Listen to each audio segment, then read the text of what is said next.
नमस्कार, दोपहर का नंबर 1 डिबेट शो आप देख रहे हैं। मैं हूं आपके साथ अनुराग सिंह और आज की बहस का सबसे बड़ा सवाल कि क्या कांग्रेस सत्ता में आई तो अल्पसंख्यकों को खाने पीने की छूट के नाम पर गौकशी को बढ़ावा मिलेगा? क्या कांग्रेस का घोषणा पत्र हिंदुओं के लिए पवित्र गाय के लिए खतरे की घंटी है?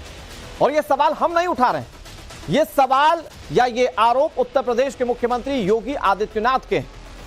लोकसभा चुनाव के 2 चरण पूरे हो चुके हैं और दोनों ही चरण में अलग अलग मुद्दे गूंजते रहे, कभी 400 पार, कभी मंगलसूत्र तो कभी संपत्ति, और अब तीसरे चरण में एक अलग मुद्दे की दस्तक हो चुकी। आखिर बदलते मुद्दों का सच क्या है? क्या चरण दर चरण आगे भी इस तरह के मुद्दे आने वाले हैं? और असल सवाल, क्या जनता इन मुद्दों पर वोट करेगी? क्योंकि पहले 2 चरण का मतदान बता रहा है कि इस बार 2019 के मुकाबले वोटर्स का उत्साह कम है। इन्हीं मुद्दों पर बहस होगी, लेकिन सबसे पहले हम आपको ये दिखाते हैं हमारी विशेष रिपोर्ट।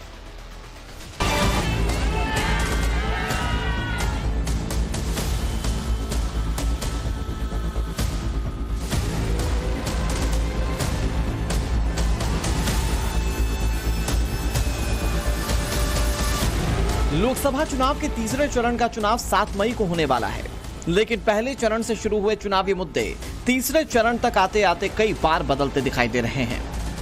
यह चुनाव बीजेपी और कांग्रेस के चुनावी घोषणा पत्रों में किए गए दावों से शुरू हुआ था। शुरुआत कांग्रेस के 5 न्याय पत्र, मोदी की 25 गारंटी से शुरू हुआ था, लेकिन तीसरा चरण आते आते ये मंगलसूत्र, गरीबों की संपत्ति छीनने और मुस्लिमों के लिए कांग्रेस के तुष्टीकरण की नीति के दावों से होते होते अब गोकशी तक पहुंच गया है। यूपी के मुख्यमंत्री योगी आदित्यनाथ ने दावा किया कि अगर कांग्रेस सत्ता में आई तो हिंदुओं के लिए पवित्र गोमाता खतरे में आ जाएगी। कांग्रेस ने तो अपने घोषणा पत्र पर लगे आरोपों पर चुप्पी साध रखी है, लेकिन ओवैसी जरूर आक्रामक हो गए हैं। उन्होंने कहा है अल्पसंख्यकों को उनकी पसंद की खाने की स्वतंत्रता देंगे, यानी वह गौकशी कराने का खुली छूट देंगे। क्या आप गौकशी को छूट देंगे क्या? अरे इन बेशरम लोगों को देखो ना, भारत की आस्था के साथ कैसे खिलवाड़ कर रहे हैं। कह रहे हैं उनको खुली छूट देंगे। अरे कैसे हो सकता है? जिस गाय को हम माता मानते हैं, जिसको हमारा शास्त्र कहता है कि गाओ विश्वस्य मातरम्, उस गौ माता को एक काटने के लिए देंगे कसाईयों को। क्या हिंदुस्तान इसको स्वीकार कर पाएगा क्या? हिंदुत्व के 5 साल, बुलडोजर के 5 साल, गौरक्षक की दहशत के 5 साल, हिजाब, अजान, हलाल की गाली के 5 साल। जोर से बोलो, नक्को बोल के।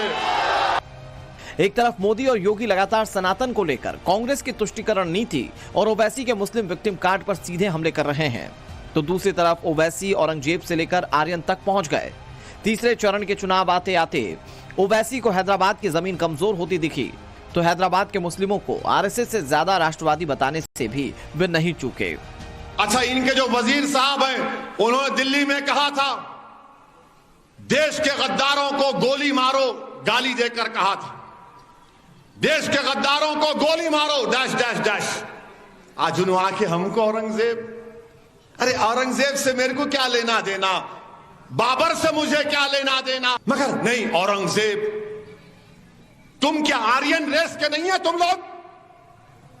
मुंह खोलूंगा ना तो चट्टा बट्टा ढीला कर दूंगा तुम्हारा। आज के लोग ये पूरे आर्यन हैं। ये कहां से आए? ईरान से आए। अब जो मौजूदा रशिया के स्टीव से वहां से आए। अरे ये मुल्क तो, मैं अगर तुम ऐसा बोले तो द्रविडियन और आदिवासियों का देश है। आप कहां से आ गए? दरअसल लोकसभा चुनाव की शुरुआत विकास और 400 पार के बीजेपी के नारे से हुई थी, लेकिन जैसे ही कांग्रेस ने 5 अप्रैल को अपना घोषणा पत्र जारी किया तो चुनाव प्रचार का सेंटर ऑफ अट्रैक्शन ही बदल गया।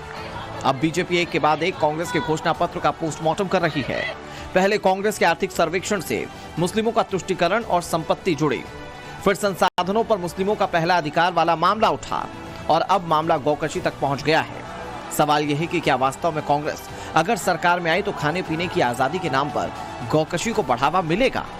क्या कांग्रेस के घोषणा पत्र में कोई हिडन एजेंडा है जिसका समर्थन पिछले दरवाजे से ओवैसी भी कर रहे हैं?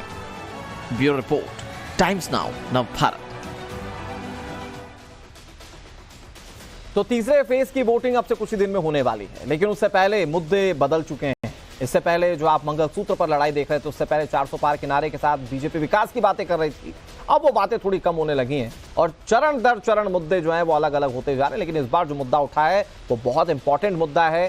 क्या देश की आस्था के साथ खिलवाड़ होगा क्या? क्योंकि यही आरोप लगा रहे हैं उत्तर प्रदेश के मुख्यमंत्री योगी आदित्यनाथ। इस पर बातचीत करेंगे। हमारे साथ कई सारे मेहमान जुड़ गए, उनका तारुफ आपसे करवा दें। हमारे साथ अनिला सिंह जुड़ गई हैं जो कि बीजेपी की प्रवक्ता हैं। हमारे साथ अवधेश अवस्थी जुड़ गए हैं जो कि राजनीतिक विश्लेषक हैं। हमारे साथ वरुण पुरोहित जुड़ गए हैं, कांग्रेस पार्टी के नेता। हमारे साथ मेहरुद्दीन रंगरेज जुड़ गए हैं, AIMIM के प्रवक्ता। और मुमताज आलम रिजवी हमारे साथ जुड़ गए, इस्लामिक स्कॉलर हैं। सभी मेहमानों का बहुत बहुत स्वागत। मैं शुरुआत अवधेश जी आप ही से करता हूं। मुख्यमंत्री योगी आदित्यनाथ कह रहे हैं कि भारत की आस्था के साथ खिलवाड़ हो रहा है, जो कांग्रेस का घोषणा पत्र कहता है। आपको लगता है सर कि उस घोषणा पत्र में भारत की आस्था के साथ खिलवाड़ वाले पॉइंटर्स दिए गए, खासतौर पर गोकशी को लेकर? अनुराग जी, एक तरफ ओवैसी साहब हैदराबाद में जाके कहते हैं काटते रहो काटते रहो काटते रहो, बहुत बढ़िया, जिंदाबाद।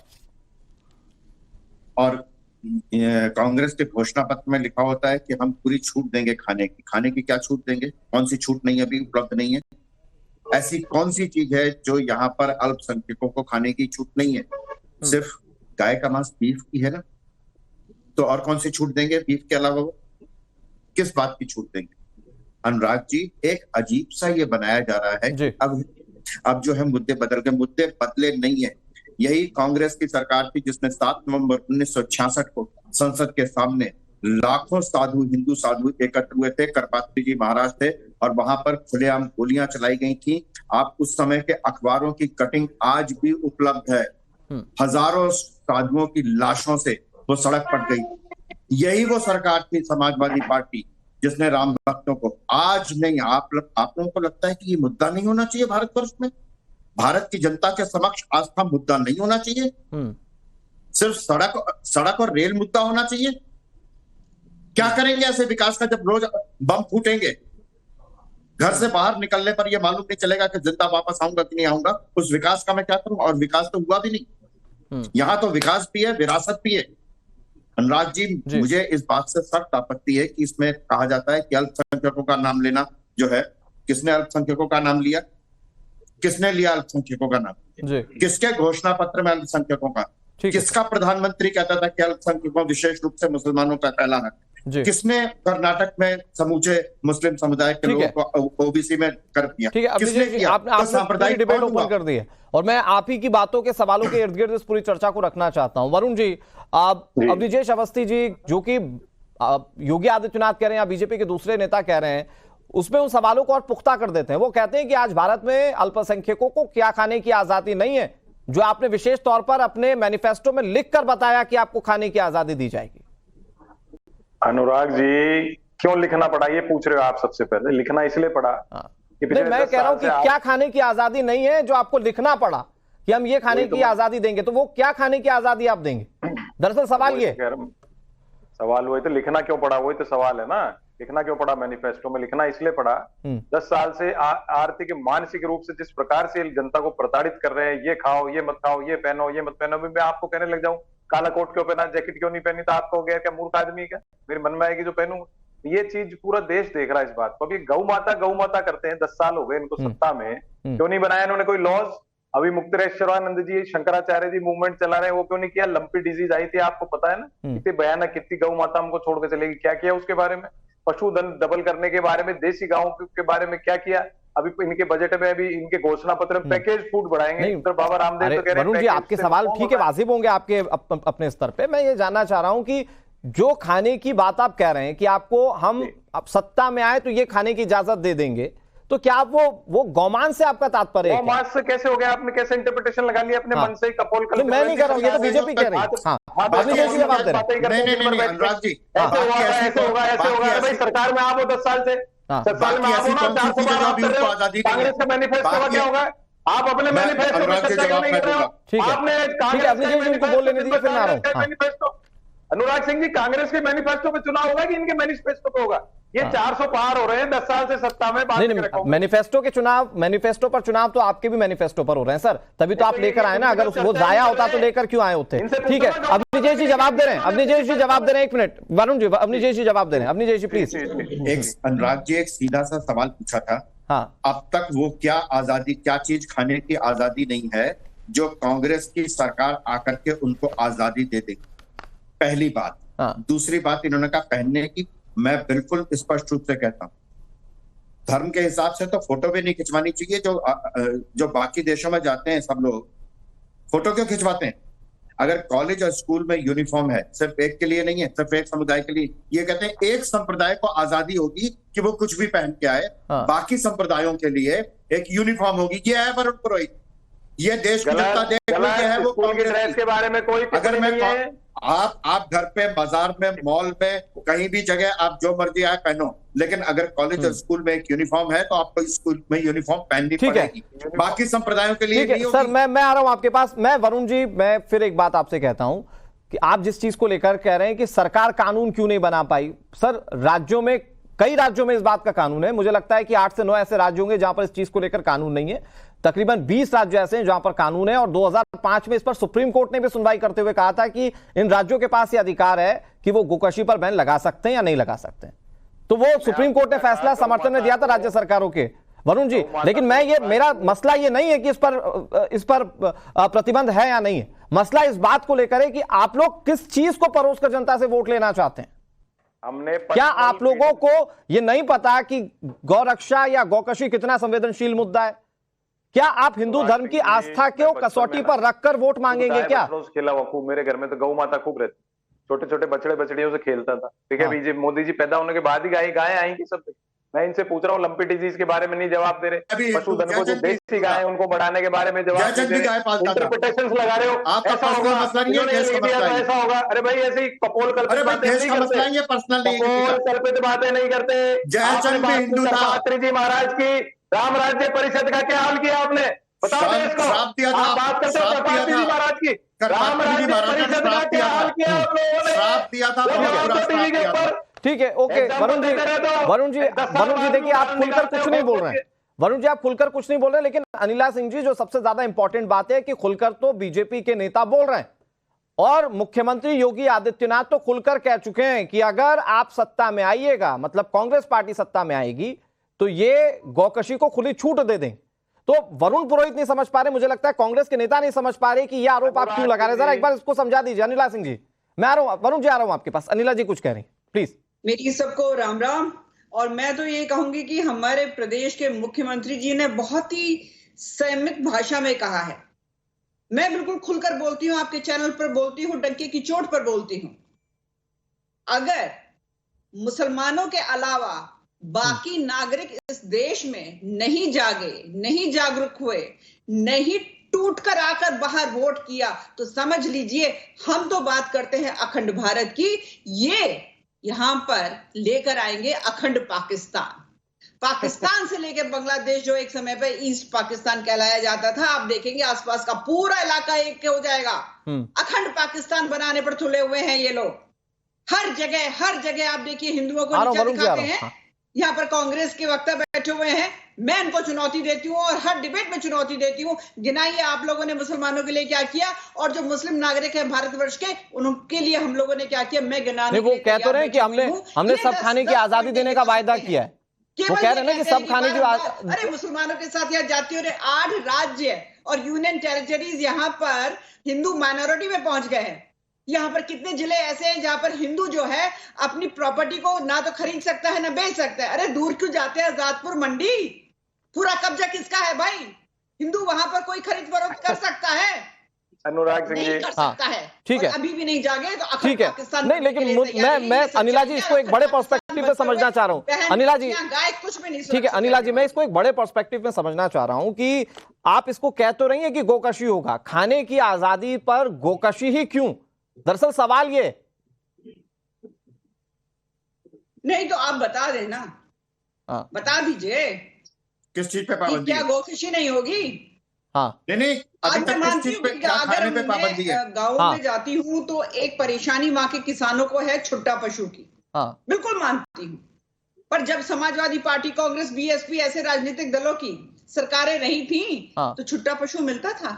नंदी जी महाराज दिखते थे, जो गाय थी वो दिखती थी, नहीं दिखती थी ना, तो क्या फिर होता था उनका? बीजेपी से कांग्रेस पार्टी के वरुण पुरोहित सवाल पूछ रहे हैं कि फिर इस पर कानून क्यों नहीं लेकर आए? आप लोग 10 साल सत्ता में थे, अगर ये इतना ही बड़ा मुद्दा है, चुनाव के वक्त ही क्यों, इससे पहले आप लोग इस पर कानून क्यों नहीं लेकर आए? मतलब एक साझा कानून, मैं कह रहा हूं राज्यों के स्तर पर तो कानून है, केंद्र के स्तर पर कानून क्यों नहीं है? अवनी जी मैं आ रहा हूं आपके पास, थोड़ा सा वक्त दे दीजिए अनिला जी को। हाँ नहीं, देखिए ऐसा है कि बेहद स्पष्ट लिखा हुआ जी। है कि कहां पर किन राज्यों में जो बफेलो मीट है वो, और जो काऊ मीट है वो, जो काफ मीट है वो कहां पर खा सकते हैं, कहां पर नहीं खा सकते हैं। हाँ इसको रट्टाफिकेशन करने की हमें कोई आवश्यकता नहीं है, पर यहाँ पर जो अहम बिंदु है वो ये है कि किस प्रकार से साजिश के तहत 1991 प्लेसेस ऑफ वर्शिप एक्ट लेकर आए कि हिंदुओं तुम्हारी हिम्मत नहीं होनी चाहिए अगर अपने मंदिरों के विषय में तुम लोगों ने कोई डिमांड रख भी दी, तुम लोगों को तुम्हारी औकात दिखा देंगे। और लगातार औकात ही तो दिखाई है हमारी भाई, औकात ही दिखाई गई है हमारी। ठीक है, लेकिन आप जब ये बातें कहती हैं अनिला जी देखिए, मैं इस चर्चा में चाहता हूँ सब चीज बहुत फेयर समझ में आए। मैं कह रहा हूं जब आप इस तरह की बातें करती हैं तो कई बार ये सवाल भी उठते हैं कि वो जो डर की सियासत असदुद्दीन ओवैसी करते हैं कि यूसीसी लागू हो जाएगा, बीजेपी जीत गई, एनआरसी लागू हो जाएगा, तो उस तरह की डर की सियासत करने पर आप भी उतारूंगा। खैर मैं इस पर बात करूंगा। अमित जी हिंदुओं की बात करें तो हम डरा रहे हैं साहब, किस मुसलमान को डरा दिया? किस मुसलमान को डरा दिया? क्या कह दिया मुसलमानों के लिए भाई? वो हमारे देश के नागरिक है, वो कुछ नहीं कह रहे। कहने वाले कांग्रेस पार्टी है, कहने वाले समाजवादी पार्टी है। ठीक है अनिला जी ठीक है मैम मैं आपके पास फिर से आ रहा हूं। अवनी जी थोड़ा सा वेट कर लीजिए, वरुण जी थोड़ा सा वेट कर लीजिए, अभी दो और हमारे साथ मेहमान जिन्होंने कुछ नहीं कहा है। रंगरेज साहब, लेकिन असदुद्दीन ओवैसी डर की सियासत करते हैं, आप भले इनकार करें इस बात से, लेकिन वो बताते कि देखिए यूसीसी आ जाएगा, एनआरसी आ जाएगा, लेकिन भारत में कई करोड़ लोगों की आस्था पर वो जवाब दे देते नको।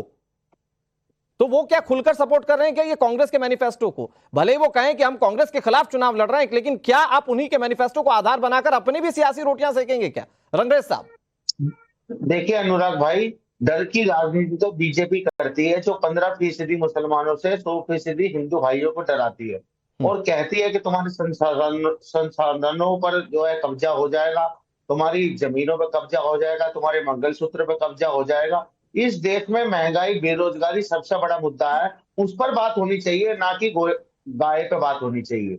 गाय की अच्छा, रंगरेज साहब आप आगे बढ़िएगा। रंगरेज साहब सुनिए ना, आपकी ओवैसी साहब से कोई बात हुई क्या? अगर हो, आप चूंकि ऑफिशियल प्रवक्ता हैं, तो अगर बात हो तो ये हिदायत आप ओवैसी साहब को दें कि मंच पर चढ़कर वो लोगों को डराए ना, यूसीसी एनआरसी के नाम पर धमकाए ना, अपने किए हुए विकास के नाम पर वोट मांगे, मुस्लिमों को आगे बढ़ाने के नाम पर वोट मांगे। आज ऐसा लगता है कि ओवैसी साहब जब प्रवचन दे रहे होते हैं या संबोधित कर रहे हैं तो ऐसा लगता है कि वो खुद कांग्रेस पार्टी के उस मैनिफेस्टो को एंडोर्स कर रहे हैं। देखिए अनुराग जी, आप एक बार हैदराबाद जाइए और देखिए उन्होंने मुसलमानों मैं गया हूं हैदराबाद मिलने के लिए क्या काम किया, आप जाके देखिए। और सर मैं एक जर्नलिस्ट हूं और मैं कई जगह गया हूं, उनमें हैदराबाद भी शामिल है सर। आप जाइए देखिए। और ये जो बार बार ओवैसी साहब की बात को कहा जा रहा है, ओवैसी साहब ने कह दिया कि गोश्त खा रहे, क्या गोश्त खाना इस देश में, मीट पर कोई पाबंदी थोड़ी है देश में, मगर गाय के नाम पर जो है सियासत जो हो रही है, बुलडोजर के नाम पर, कभी धर्म परिवर्तन के लव जिहाद के नाम पर, ये पॉलिटिक्स और ये राजनीति इस देश की विचारधारा के खिलाफ है। और रंगरेज साहब एक विचारधारा देश में बहुतायत रहने वाले लोगों की ये भी है कि गाय हमारी माता है, गाय हमारे लिए पूजनीय है। तो आप लोगों को अपने जायके या स्वाद के लिए लोगों की आस्था की नहीं पड़ी है क्या? आप सियासत के रूप में कुछ भी इस्तेमाल करेंगे? मैं कह रहा हूं, अवनीश जी ने बहुत अच्छा सवाल उठाया था कि ओवैसी साहब जब वोट मांगने गए थे तो वहां कह रहे थे काटते रहो। अरे भाई वो भी जीव है जिसको आप काट रहे हैं। अरे सुनिए, गाय को बिल्कुल मना है, जब हमारे देश का संविधान कानून मना करता है तो कोई भी मुसलमान गाय के गोश्त को नहीं खाता। गोवा में कौन खाते हैं, कौन है वो लोग, उन्हें टारगेट करिए आप गोवा में। अरे साउथ में जाइए, वहां पर देखिए काटी जाती है, बंगाल में बंद करा दीजिए। आपकी केंद्र में सरकार है, 10 साल हो गए आपको, आपने क्या किया? और जब गली में और मोहल्ले में जब गाय को खाना तक नहीं खिलाया जा रहा, बेचारी वो पन्नी खा खा के मरी हुई है, इतनी सारी गायों की वीडियोस आती हैं सोशल मीडिया पर, क्या करती भाजपा?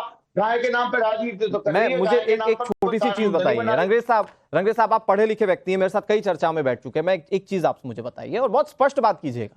अगर कांग्रेस पार्टी ये कहती है कि हम लोग आपके लिए सब कुछ खाना फ्री कर देंगे, तो फिर बात वही है कि आज ऐसा क्या है जो आपको खाने को नहीं मिल रहा है, और वो आएंगे तो ऐसा क्या फ्री कर देंगे? और फिर आप भी जब जनता के मंच पर होते तो आप कहते हैं कि आप जो गौवंश की रक्षा कर रहा है उनके लिए नको।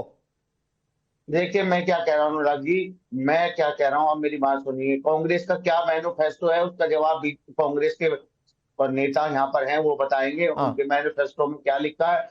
कहीं पर भी कोई भी पार्टी मैनिफेस्टो में ऐसी कोई बात नहीं लिखती जिससे कि दूसरी भावनाओं को आहत हो।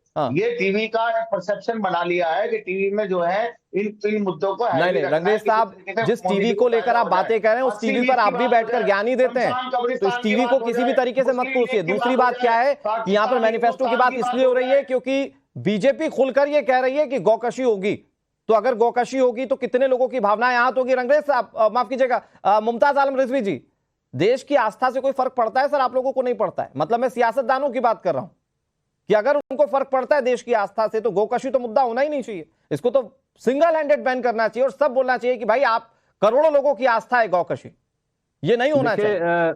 ऐसा है, मैं सबसे पहले ये जानना चाहता हूं जो बीजेपी की हमारी तर्जुमान है अनुराग भाई जी, कि 10 साल सरकार को हो गए मोदी की, बार बार लोगों ने डिमांड भी की कि इसको राष्ट्रीय पशु घोषित किया जाए। मुझे हैरत है कि इस 10 साल में गाय को राष्ट्र पशु जो है क्यों नहीं घोषित किया गया। दूसरी गंगा की बात आ जाती है, गाय और गंगा बहुत इंपॉर्टेंट, गंगा कितनी साफ की गई, ये तमाम चीजें जो है वो सवाल किए जा सकते हैं, लेकिन इस वक्त सवाल करने का इसलिए कोई जरूरत नहीं है क्योंकि अब जवाब देने का वक्त है और आवाम जो है वो जवाब दे रहे हैं मेरे ख्याल से। और मौजू जो है वो इस वक्त रोजगार बेरोजगारी है, मौजू जो है इस वक्त महंगाई है, मौजू जो है इस वक्त लॉ एंड ऑर्डर है, ये तमाम चीजें जो है ये मुमताज भाई आप तो ये कह रहे हैं कि मौजू इस वक्त रोजगार पे, और ये कोई नई बात नहीं है। नहीं, आप सही कह रहे हैं कि इस वक्त मौजूद जो है वो रोजगार महंगाई है, लेकिन मुस्लिमों के रहनुमा बनने वाले नेता ओवैसी यूसीसी एनआरसी या डर वाली सियासत से ऊपर नहीं उठते। मुमताज भाई, ओवैसी जैसे नेता डर वाली सियासत से ऊपर नहीं उठते, इस पर भी तो बोलना होगा ना आपको। देखिए ऐसा है, जहां तक ओवैसी की बात है 3 सीटों पे लड़ रहे हैं, उन पे क्यों आप इतने ज्यादा फोकस कर रहे हैं? क्या आपको इतनी जरूरत पड़ रही है? नहीं, क्योंकि रंगरेज जी या फिर ओवैसी साहब तो बताते कि वही मुस्लिमों के रहनुमा हैं। देखिए ना, पीएम, एक मिनट, मुसलमान न मुल्क में पीएम का दावेदार है, मुसलमान न मुल्क में अब सीएम का दावेदार है, और हत्या तो ये है कि अब तो वो कैबिनेट के लायक भी नहीं बचा, कैबिनेट के लायक भी नहीं। और माफ कीजिएगा, ये सब ऐसा है कि एक इनको मुसलमानों को चारा समझ रहा है, दूसरा बेचारा समझ रहा है, दोनों राजनीति कर रहे हैं। मैं ये कह रहा हूँ बेचारा कौन समझ रहा है सर? बेचारा कौन समझ रहा है? इज्जत शहरी है, उसको इज्जत के साथ तालीम दीजिए, उसको इज्जत के साथ तजारत करने दीजिए, उसको इज्जत के साथ तहफ्फुज़ दीजिए, सिक्योरिटी दीजिए, खत्म कीजिए। मुसलमानों पर क्यों बार बार, कहाँ मुसलमान क्या खा रहा है, कौन क्या पी रहा है, कहाँ कुछ कर रहा है, इसलिए इस पर राजनीति बंद है, चाहे ओवैसी साहब है। ठीक है मुमताज भाई, बहुत अच्छी बात है। अच्छा अवनीश जी जवाब दे रहे हैं, अवनीश जी प्लीज जवाब दे दीजिए, फिर मैं वरुण जी के पास जा रहा हूँ, फिर अनिला जी के पास। अवनीश जी प्लीज। अनुराग जी, मैं मुमताज जी को के सामने बिल्कुल स्पष्ट कहना चाहता हूँ, ये देश के मुसलमानों के लिए नहीं कह रहे हम, जो अपने आप को मुसलमानों का रहनुमा कहते हैं हम उनके लिए कह रहे हैं। मैं जानता हूं ऐसे तमाम दोस्त मुस्लिम हैं जो कहते हैं कि सवाल ही नहीं उठता कि इस देश में रह करके हम गाय का मांस खा लें। मैं मेरे व्यक्तिगत रूप से मैं जानता हूं वो ये तो कांग्रेस कह रही है कि नहीं खाओ तुम गाय का मांस खाओ, कांग्रेस कह रही है ये। और जहां तक ये रंगरेज साहब को मैं बता दूं भाई, बीच में अनुराग जी ये कौन बोल रहा है बीच में? रंगरेज जी एक एक करके,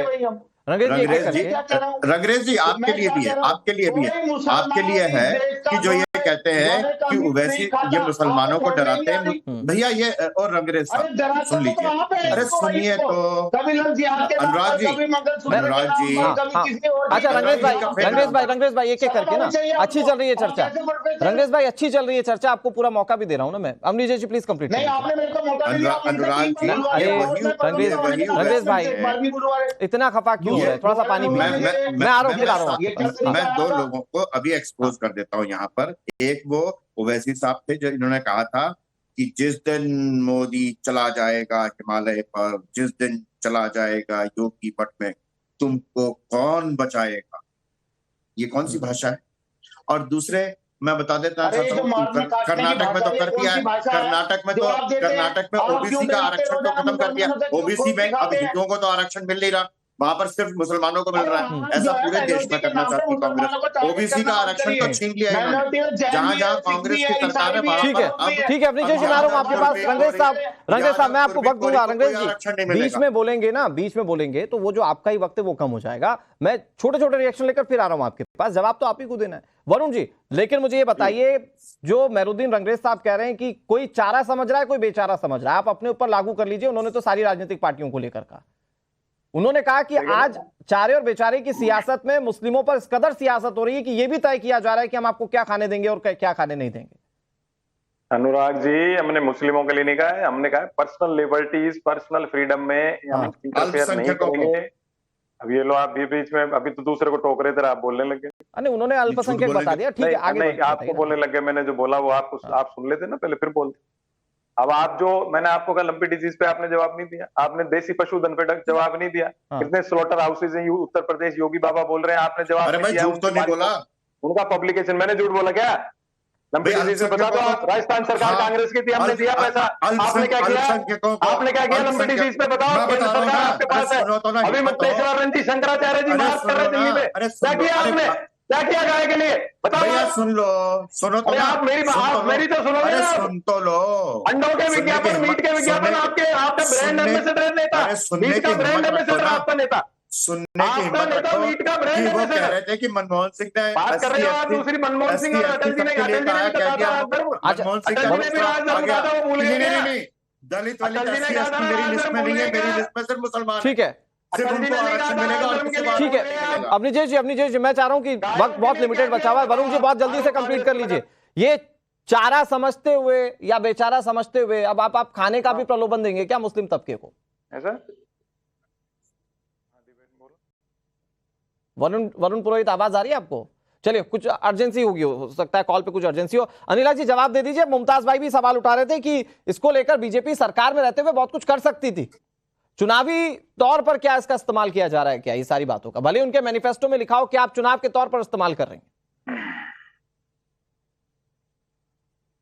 अनिला जी आपकी आवाज नहीं आ रही, एक बार जरा देखिए कहीं म्यूट ना हो गया हो। जहां जहां भारतीय जनता पार्टी की सरकार है वहां पर गायों का, बछड़ों का बाल भी बांका नहीं हो रहा है। मैं उत्तर प्रदेश से आती हूँ, यहाँ पर अनगिनत गौशालाएं बना दी गई हैं। जो भी गाय जो हैं, जो वृद्ध हो गई हैं, जो किसान भाई उनको नहीं रख सकते हैं, वो गौशाला में जाती हैं, ठीक है। पर हाँ, ऐसे राज्य जो कि ना भारतीय संस्कृति में ना सनातन में विश्वास करते हैं, कहीं जो है आसाम से आ रहा है, कहीं गाय, वहां पर गायों का क्या हाल हो रहा है अच्छी तरीके से जानते हैं। कानून अपनी जगह है, कानून अपनी जगह है, पर इन कांग्रेसियों का या ओवैसी जैसे नेताओं का क्या करे भाई? और पूरे भारत के मुसलमानों का ठेका ले रखा है वैसे ने। नहीं वो तो आप कर रहे हैं, इस्तेमाल राजनीति करने वाले आप तो बढ़िया कर रहे हैं, इसमें क्या बुराई? ठीक है, आपके लिए तो वरदान साहब ठीक है। मैं आखिर में रंगरेज भाई, मैं मुमताज भाई आ रहा हूं आखिरी में आपके पास। रंगरेज भाई मुझे ये बताइए कि ये अब मुसलमान क्या वाकई इतना बेचारा हो गया कि चुनावी तौर पर अब लोगों को ये भी इस्तेमाल करना पड़े कि हम आपको ये खाने देंगे? देखिए, जितनी विपक्षी पार्टियां हैं सब मुसलमानों को जो है वरुण जी मैं समझती हैं। बिल्कुल सही बात हमारे भाई ने, मुमताज भाई ने कही है। और जब हमारे साथ कोई जुल्म जाती होती है, हमारे घर पर बुलडोजर की कार्रवाई होती है, हमारा एनकाउंटर किया जाता है, हमें जो है गलत तरीके से जेलों में डाला जाता है। गलत तरीके से आपराधिक तौर पर शामिल नहीं होते हैं क्या कुछ लोग? सुनिए धर्म और जाति से ऊपर उठकर सोचिए, क्रिमिनोलॉजी किसी की धर्म और जाति नहीं देखती है। जब हमारे साथ ऐसे वाकया होते हैं, लिंचिंग के वाकया होते हैं, तो जितनी विपक्षी पार्टियां हैं ये सबके मुंह में दही जम जाती है। और कर्नाटक में नेहा को किसने मारा?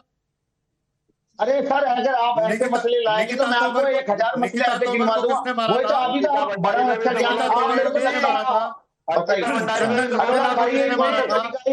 मुमताज भाई लास्ट 10 सेकंड आपके पास, मुमताज भाई सम अप कर दीजिए। कितने खुदकुशी की है उस पर जवाब दीजिए। कितने किसान उसको जवाब दीजिए ना, लिंचिंग चलिए। ठीक है सर, हमारी आपकी ठीक है, लेकिन कुल मिलाकर बात यह है कि तीसरे चरण, वरुण जी माफ कीजिएगा, मैंने आपको वक्त दिया था, कुछ कॉल आ गया था, आप लग गए थे वहां पे, इसलिए मुझे दूसरे मेहमानों के पास जाना पड़ा। वक्त इतनी इजाजत दे रहा। बहुत शुक्रिया आप सभी मेहमानों का हमारे साथ जुड़ने के लिए और पूरी चर्चा में शामिल होने के लिए। तीसरा चरण आते आते गौकशी भी एक मुद्दा आ गया है, लेकिन सवाल इस बात को लेकर है कि क्या जनता इन मुद्दों पर विश्वास करते हुए वोट देगी क्या, देखने